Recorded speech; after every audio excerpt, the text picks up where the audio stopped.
నిన్న సుప్రీంకోర్టు ఒక ఆశ్చర్యకరమైన ఆసక్తికరమైన వ్యాఖ్య ఒకటి చేసింది ఈ పోక్సో కేసుల మీద. ఈ మధ్యకాలంలో పోక్సో కేసులు ఎక్కువ అవుతున్నాయి.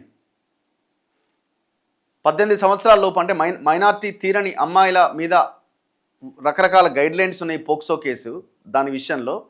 సో ఇందులో బెయిలబుల్ సెక్షన్స్ ఉన్నాయి, నాన్ బెయిలబుల్ సెక్షన్స్ ఉన్నాయి, లైఫ్ టైం పడే సెక్షన్స్ ఉన్నాయి, అప్ టు లైఫ్ పడేటువంటి సెక్షన్స్ ఇందులో ఉన్నాయి. సో అయితే నేను సుప్రీంకోర్టు దగ్గరకు ఒక కేసు వచ్చినప్పుడు కోర్టు ఏమన్నదంటే, ప్రేమతో ఒక్కటైతే పోక్సోతో వేధిస్తారా?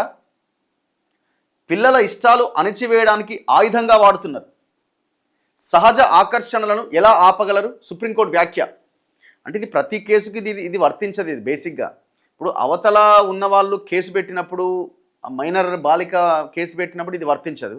సో అయితే వాళ్ళ ఇష్టంతో ఒకవేళ కలిసినా ఎట్లా మీరు దాన్ని పోక్సో కింద చూస్తున్నారని కోర్టు అడుగుతున్నది.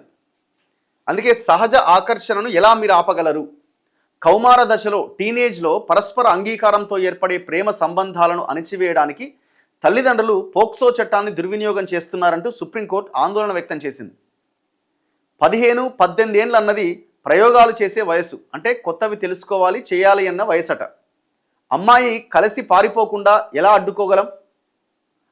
ఒక అబ్బాయి ఒక అమ్మాయి కలిసి పారిపోకుండా ఎలా అడ్డుకోగలం అని జస్టిస్ నాగరత్న, జస్టిస్ మహదేవన్తో కూడిన బెంచ్ ఓ సుమోటో కేసు విచారణ సందర్భంగా వ్యాఖ్యానించింది. పోక్సో అన్నది చిన్నారులపైన లైంగిక వేధింపులు, దోపిడీని నిరోధించే చట్టమని స్పష్టం చేస్తూ, పరస్పర ఇష్టంతో ఏర్పాటు చేసుకునే సన్నిహిత సంబంధాలకు అడ్డుకునేందుకు వినియోగించడం పైన అసంతృప్తి వ్యక్తం చేసింది. టీనేజ్ అమ్మాయిలు తమ భాగస్వాములతో కలిసి పారిపోగానే తల్లిదండ్రులు తమ కుటుంబ గౌరవాన్ని కాపాడుకోవడానికి, పిల్లల ఇష్టాలు అణిచేయడానికి పోక్సోను ఒక ఆయుధంగా వాడుకుంటున్నారు.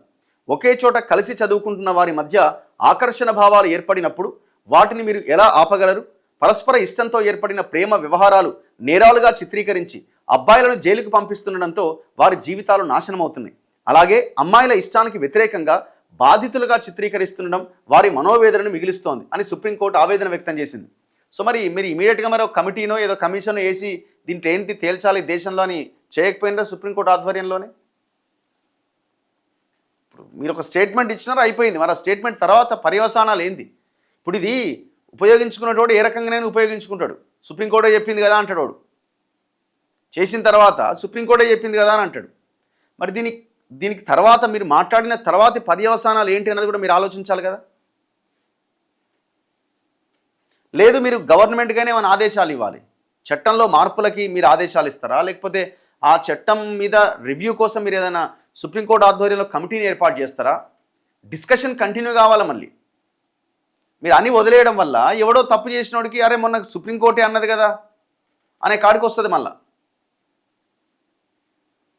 ఒక్కొక్క కేసుని, అన్ని కేసులను ఇక్కడ మనం ఒకేలాగా చూడాల్సిన అవసరం లేదు. ఒక్కొక్క కేసు ఒక్కొక్కలాగా ఉంటుంది.